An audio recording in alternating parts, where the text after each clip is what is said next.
지금 홍범도 얘기를 꺼내본 이분인 거예요. 이분이 신원식 국힘 의원이 뭐라고 했냐. 공산주의자, 홍범도 흉상을 설치하는 게 이게 공산주의자를 롤모델로 하라는 거 아니냐. 그러면서 이 홍범도가 자유시를 이끌고 가서 소련군 공격에 의해 600명 희생하도록 했다. 이거 완전 아니라고 전에 교수님께서 말씀하셨죠. 독립군을 자유시 이끌고 갔대. 이거는 완전 아니지. 자유참여하지만 육상의 홍범도랑 맞지 않는다. 이렇게 주장을 처음으로 한 사람 중에 하나예요. 자, 그런데 그 전에는 뭐라고 했냐. 그 전에는 이렇게 했다. 홍범도 장군 등 수많은 의병들의 희생과 헌신이 없었다면 지금의 자유와 평화 상상할 수 없다. 자, 그런데 여러분 여기서 말하는 자유 뭡니까? 자유민주주의죠. 자유민주주의. 이게 공산주의랑은 상관없는 거 아니야.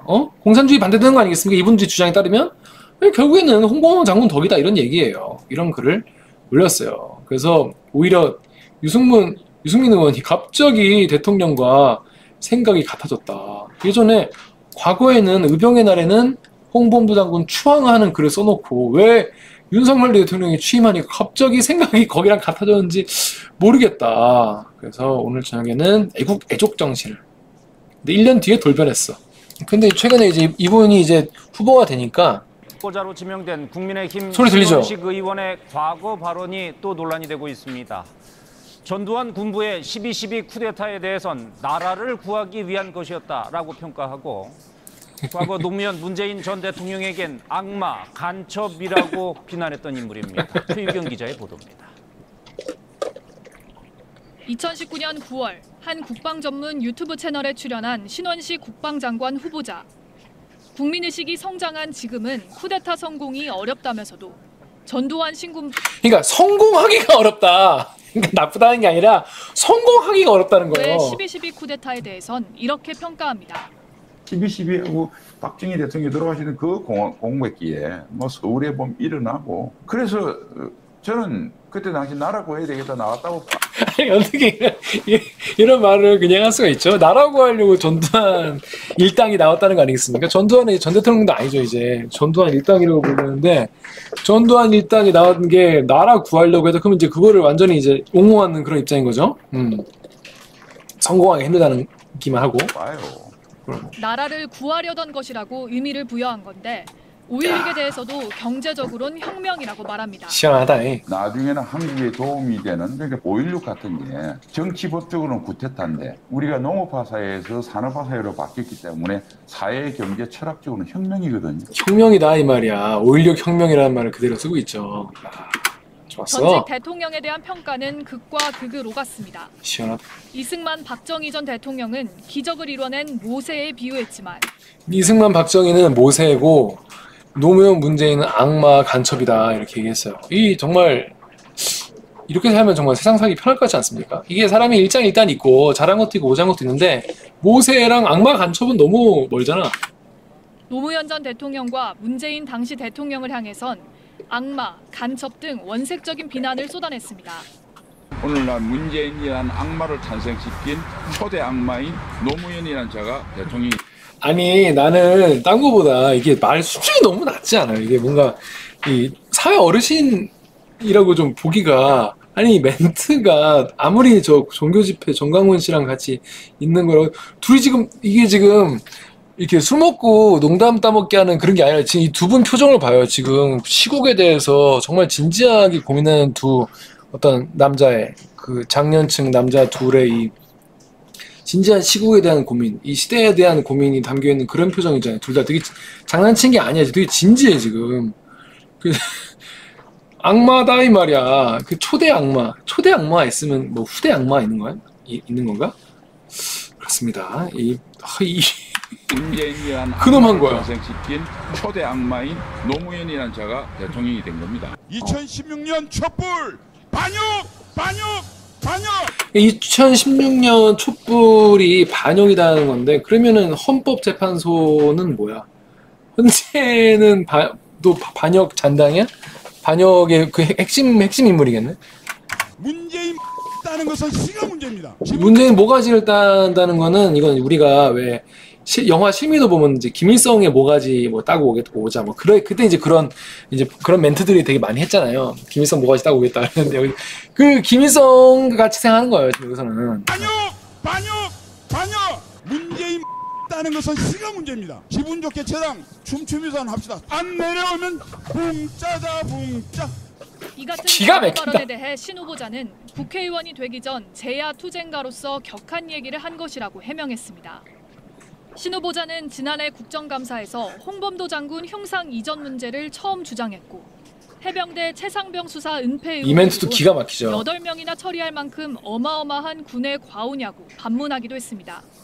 KBS 뉴스 최혜경입니다. SBS 형님들이 또 정리를 또 잘해주셔가지고.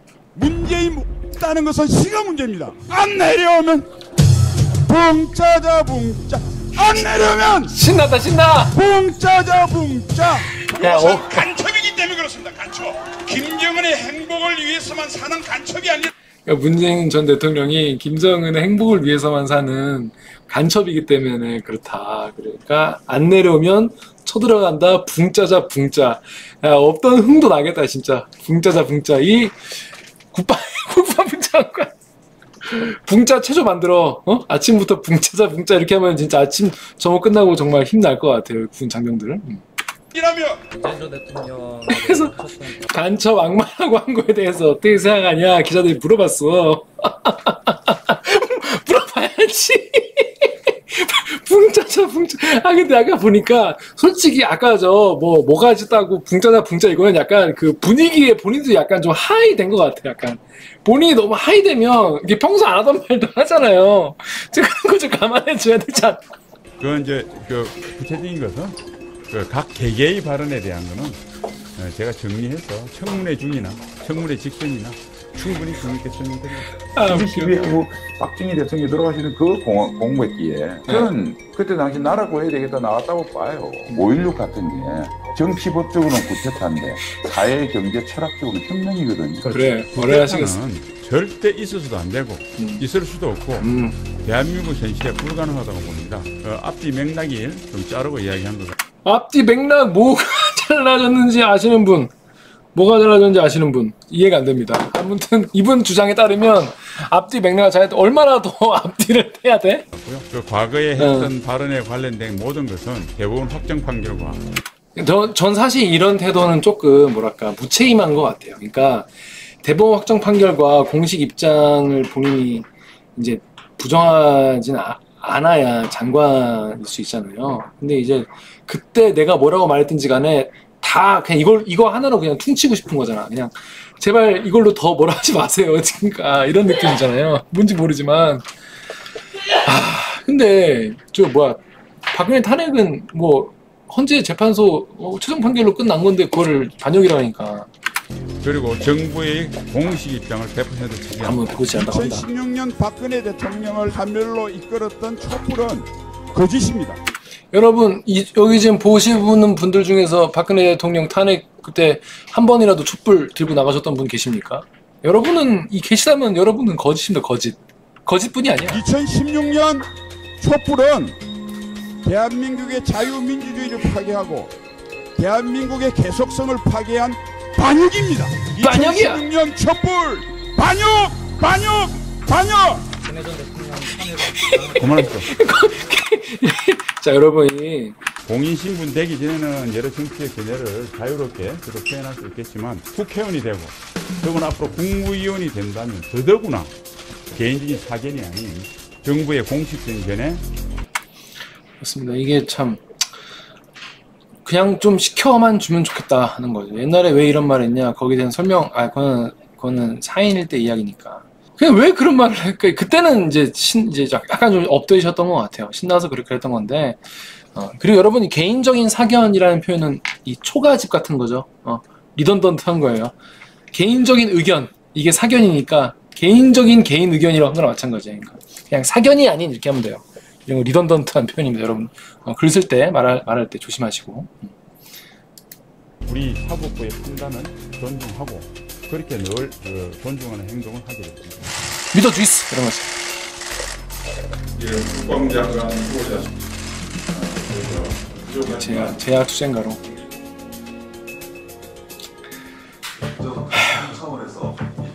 국회의원 하고 나서도. 아니 자, 최모 상병이 이제 순직했죠. 그 임성근 사단장 휘하에 있던 최모 상병이 경북 예천에서 수해 복구, 수해 수색 작업을 벌이다가 그 최소한의 안전 장비도 없이 급류에 휩쓸려 사망했는데 해병대 수사단에서 8명이 책임이 있다고 해서 사단장부터 현장 간부까지 8명을 경찰에 이제 이첩시키기로 했죠. 그랬더니 그 안타깝지만은 그 손잡고 가다가 이제 웅덩이가 푹 빠져서 안타까운 죽음을 했어요.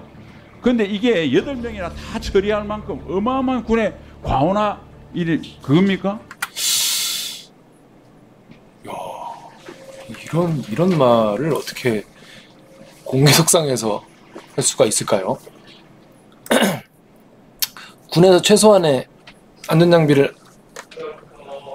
안 해주고 안전하게 해라라는 지시도 안 하고 해병대 글씨 잘 보이게 빨간 옷 잘 입고 방송 왔을 때 방송 카메라 왔을 때 잘 해라 이런 멘트나 하던 사단장한테 책임을 묻는 것에 대해서 이게 8명이나 처리할 만큼 어마어마한 군의 과오냐. 이런 사람이 삼성 장군. 야, 이분 밑에 있는 분들은 진짜 어떤 취급을 당했을까요? 한 명 죽는 거에 대해서 어마어마한 군의 과오가 아니라고 생각하는. 그리고 8명을 다 여러분 이게 8명을 다 옷을 벗기자거나 징계를 하거나 그런 게 아니에요. 그런 게 아니라 자료를 모아서 8명을 경찰로 이첩시킨 것 뿐이야. 아직 수사도 하기 전 단계예요. 이거는 여러분 무슨 말인지 아시겠죠? 8명을 지금 경찰에 이첩해서 조사하자 이거예요. 조사를 해보고 진짜 거기서 이제 책임 소재가 어느 정도 다를 거 아니에요. 그거에 맞춰서 징계를 하면 되는 건데 그거 하는 것도 아깝다 이거야. 한 명 죽은 거 같고 그거 왜 애 1명 죽은 거 같고 8명이나 그렇게 하냐 이거잖아요. 지금 이런 식으로 생각하는 분인데 이분이 이 자리에 가게 된다. 국방부 장관이 된다. 국방부 장관의 후보자다. 저는 정치 의견을 떠나서 내가 군인이면 이런 사람이 우리 국방부 장관 오면 무서울 것 같아. 너무 생명 경시 풍조이 아닙니까 이거? 후임들이 부하들이 이거 불안해 살겠나? 조사하자는 건데? 그렇습니다. 좀 잘 이해가 안 돼요. 이런 생각을 합니다. 왜 국군의 뿌리를 김원봉이라고 부르고 비록 홍범도 장군이 봉오동 전투에서 공을 세웠다고 하나 그 뒤에는 자유시 거기에서 거의 1,500명 되는 우리 독립군의 씨가 마르는데 주역이었습니다. 자, 주역. 이게 또 우리 교수님 보시면 또 뒷목 잡는다고. 이거 보면 뒷목 잡아요. 자유시에서 우리 독립군이 씨가 마르게 하는데 주역이었대. 홍범도 장군이. 이거 뭐에서 근거해서 한 얘기죠? 붕짜자 붕짜. 그래서 주역이라고 합니다. 세상에. 우리 교수님 등판해 주세요. 진짜 시간 되시면. 그리고 레닌한테 가서 레닌의 권총도 받고 야, 이렇게 배우나 봐. 소련군이 된 소련군이 했대. 이분은 굳이 흉상을 세우고 육사에 만들려고 했는지. 자, 그런데 최근에 자, 그러면 이분이 아까 보니까 부하 목숨 알기를 8명까지나 이렇게 하냐 이렇게 생각하시는 분인데 최근에 이런 기사가 나왔어요. 자, 이거는 제가 조사한 것도 아니고 군 사망사고 진상규명위원회 조사 발표가 나온 거예요. 여러분 언제? 8월 27일에 나온 거예요. 신원식 지금 후보자가 중대장 할 때, 자 여러분 군대 갔다 오신 분 아실 텐데 중대장은 어떤 위치냐? 그냥 부대에 이제 그 아빠 같은 존재예요. 이게 가장 같은 존재야. 우리는 중대가 몇십 명? 보통 몇십 명 정도. 소대장이 이제 10몇 명 정도 관리하고 소대장 한 3-4명 정도 하고 그 위에 중대장 있죠. 그래서 많아봤자 50명 정도. 그래서 중대장은 다 알아요. 이제 병들이. 자, 부대원 사망 사고가 있었는데 이게 조작된 거였다는 결론이 났어요. 자, 여러분. 이거 진짜 무섭더라고.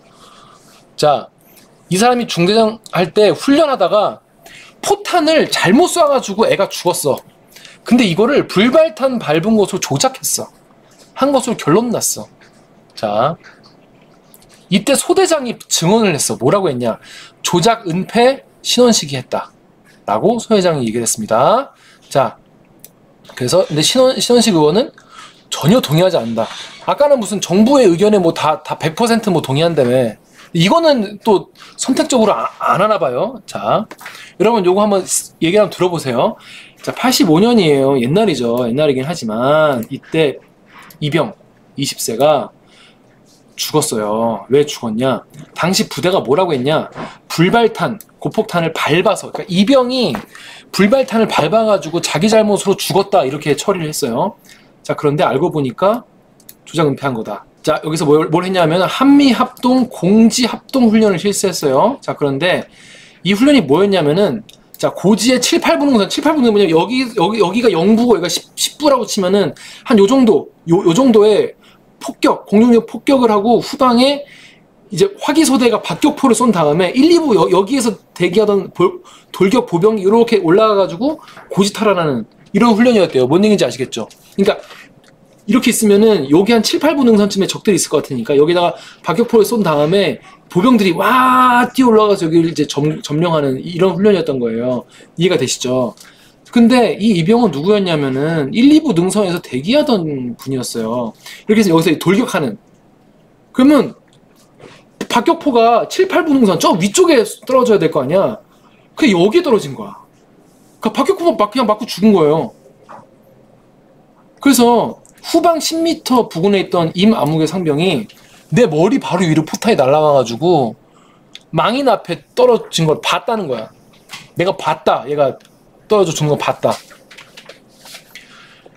또 4, 5m 떨어져 있던 곳에 있던 이암무의 상병은 자 저쪽 고지에 봐야겠다라고 하면서 낮은 상태로 이러고 있었는데 꽝 하면서 망인 발 옆으로 포탄 떨어진 걸 내가 봤다 라고 얘기했어요. 알고 보니 왜 그랬냐, 이게 거리가 500m인데 6, 700m로 쏘라 이런 명령이 하달된 거예요. 자 보면은 여기서부터 이렇게 쏴야 되는데 여기서부터 거리가 500m 밖에 안 되는데 6, 700m로 하달된 거예요. 1km는 쏴야 되는데. 아시겠죠? 그때 가서 중대장이 발사 명령을 해요. 중대장의 박격포 운영 책임은 중대장 신원식한테 있고 발사 명령도 신원식이 해요. 근데 당시에 박격포 사수 쏘는 사람이 사거리가 원래 1km 1000m 넘겨야 되는데 화기소대장이 6, 700m를 부른 거예요. 그래서 이거 6, 700m면 너무 짧다. 왜냐? 우리 애들이 500m 앞에 있으니까 거기 맞을 수도 있다. 그랬더니 화기소대장 이 새끼들이 빨리 쏘라면 쏴! 이렇게 했다는 거예요. 근데 이 화기소대장은요 박격포를 쏴본 적이 없는 사람이야. 뭐야 이거? 어? 근데 왜 그랬냐? 알고 보니까 기존 화기소대장이 없었어. 그래서 지휘관이 야 그 딴에 가서 쏘라 그래. 그래가지고 한 번도 쏴본 적 없는 사람을 화기소대장으로 쓴 거예요. 김모 선임 하사가. 그래서 나는 박격포 쏴본 적이 없어서 몰랐는데 중대장이 신원식이 야 고지보다 멀리 한 방 쏴라. 그냥 이렇게 얘기 안 한 거야. 이렇게 얘기한 거야. 그랬더니 어디 쏴라 얘기를 안 한 거야. 그래서 근데 공격진이 있는 데는 애들이 안 보여. 500m 바뀌고 뭐 중간에 뭐가 있었나 봐요. 그래서 그냥 목표 1.5km 정도 잡고 그냥 거리 간격 없이 쐈다는 거예요. 근데 표준 자료가 있어. 안 보일 때는 사격 재촉하지 마라. 빨리빨리 쏴 이 새끼야 이렇게 하지 마라. 그리고 박격포에 대한 전문 지식을 가진 인원을 안전점검관도 임명해야 된다. 근데 이거 다 안 지킨 거지. 군인 그 사망위원회가 이렇게 판단한 거예요. 근데 왜 그랬냐? 왜 이렇게 했냐? 자 이유가 있어. 당시 진술이 있어. 이때 이소대 돌격조였죠. 자 지상병 이 사람 본인도 죽을 뻔했죠. 이때 관망대가 저 위에 있었는데 그때 장성들이 많이 왔다. 별들이 많이 왔다 이거야. 그래서 5군단 예하라서 5군단장까지 왔을 거다. 군단장이면 3스타죠. 군단장 3스타까지 왔었다. 근데 그때 중대장이면은 뭐야 그 다이아몬드 3개잖아. 그러니까 잘 보여야 될 거 아니야. 그래서 대대 지휘관들은 훈련 버벅거리지 않고 계획대로 해야 되는 그런 압박이 있었을 거다. 애가 가서 애한테 쏴가지고 죽인 거예요. 그런데 부대 지휘관들이 모아서 야 얘가 불발탄 밟아서 사망한 거라고 해 라고 입단속을 하기 시작을 했습니다. 그래서 인사계 상사가 고참인 나에게 입단속하라고 시켰다. 신원식 중대장이 직접 부대원 모아놓고 입조심하라고 경고했다라고 했어요. 그래서 망인이 불발탄 밟아서 죽었다라고 해라, 그렇게 알아라 라고 했다. 그리고 신원식이 허위보고하는 장면을 봤다는 사람도 있어, 당시에. 자, 그렇습니다. 근데 누가 어떤 분위기였냐면 죽은 애 야 누구야 불렀더니 이병 김기화 이렇게 자기 관등 설명을 댔다는 거예요. 애는 맞은 애는 군기가 바짝 들어가지고 이등병이어가지고 머리부터 발끝까지 몸 반쪽이 거의 뭐 찢겨져 있는 상처를 입어서 고통스러워하면서도 관등 설명을 대고 는 모습을 보면서 이렇게 군기가 그때 그렇게 무서웠다. 신원식은 그건 있을 수 없다. 나는 못 봤다. 관측소에서 있었기 때문에 사망 현장도 못 봤고 환자도 못 봤다. 그냥 대대장님이 이렇게 말해서 그런 줄 알았다. 나 이것도 좀 이해가 안 되는 게 본인이 중대장이면 중대장인데 그 사고가 난 거에 대해서 대대장한테 설명을 들었대. 말이 됩니까? 군대 갔다 오신 분? 대대장은 보통 중령이야 하는데 중간에 소령도 있고 본인이 현장에 가서 봐야지. 본인이 현장에 있었을 텐데. 중대를 지휘하는 중대장이 자기 중대 훈련하다가 사고 나는데 이거를 몰랐다고? 말이 안 돼요, 사실. 당시 사수가 뭐라 했냐면 사고 나자마자 신원식이 소대장한테 야, 너 사거리 얼마 쏘라고 했어? 묻고 소대장 얼마 했다니까 조인트 깠다는 거예요. 그때 그러니까 소대장한테 뭐라 했던 그 상황도 기억을 하는 거예요, 다른 사람들도. 그리고 나는 사망 현장도 본 적 없다 이렇게 얘기했잖아요. 근데 당시에 현장 사무소에 있던 김중령, 그 당시에 더 높은 사람이죠. 군 선배죠. 이사 중령은 사고 현장 갔더니 군 의관이 지혈하고 있고 신원식도 있었다. 그러니까 다 거짓말하고 있고 신원식만 지금 맞는 말 하고 있다는 거예요. 신원식 그 후보자의 말에 따르면 말이 안 된다. 모든 것은 중대장이 처리했다라고 화기 소대장이 증언을 했습니다. 그래서 이 이병은요 죽었는데도 상응하는 보훈도 받지 못했습니다. 아이고 38년 동안 은폐됐습니다. 그래서 본인의 고의 또는 중과실이 아닌 사고로 사망한 순직 구황으로 분류가 된 거예요. 유가족들은 지금 어떤 기분일까요? 내 자식이 실수해서 내 자식이 잘못해서 그 유기된 거 밟아가지고 사고 난 걸로 평생 알고 이제 계셨을 텐데 알고 보니까 지휘관이 닥달해서 잘못 쏴가지고 멀쩡히 대기하고 있던 내 자식이 폭탄 맞아 죽었다는 거를 알게 됐어요. 어떤 기분일까요? 근데 그분이 지금 국방부 장관 한다는 거예요. 자, 근데 신원식 의원이 아까 말했다시피 국가의 대법원과 국가 정부의 입장에 100% 동의한다고 했는데 이거는 인정할 수 없다. 한순간도 수긍하지 않았다.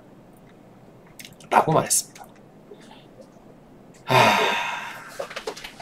이런 상황입니다, 여러분. 참. 알고 보니까 이거 사망이 조사를 계속 받으러 오라고 했는데 계속 안 간 거예요. 계속 미룬 거야. 나랑 다른 말 하는 사람 누군지 내놔. 와, 대박 아닙니까? 경향신문이 오늘 난 기사예요. 나 바쁘다.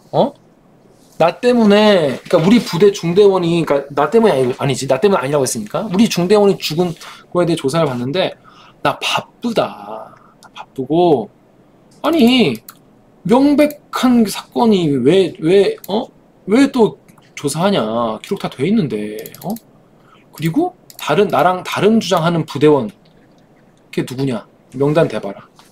그렇게 주장한 명단 대봐라. 나는 전혀 동의하지 않는다. 라고 했습니다. 그러니까 명단 프리덤님 말씀대로 명단 주면 어떡하려고 그러는 거지? 명단 주면 어쩌려고 그러는 건지 저 되게 궁금하네요. 재산 신고도 하다 말았어요. 재산 신고 하다 말았습니다. 이거 JTBC 단독 보도인데 아내가 한남동에 빌라가 있는데 이걸 받았어요. 아내 도시가 한남동에 있는 빌라를 물려받았는데 이거 국회의원 재산 신고 내역에서 빼먹었다. 얘기예요. 이거 빼먹으면 안 되는데 이거. 그래서 김두관 의원이 이거 재산 신고 성실하게 하지 않고 하는 거는 문제다 라고 했습니다. 그래서 고의는 없었다 라고 이야기를 합니다. 그래서 아무튼 뭐 어떻게 될지 한번 앞으로 좀 지켜보시죠. 이거 이렇게 전 너무 좀 무서운데 어떻게 이렇게 할 수가 있지? 부대원들 그 임성근 사단장도 그렇고 부대원들 죽는 거에 대해서 이렇게 너무 좀 가볍게 생각하시는 거 아닌가. 자, 다음 우리 드라마틱하게 엑시트 하겠다는 우리 김행 여가 후보자님 영상 하나 간단히 보고 넘어갈게요.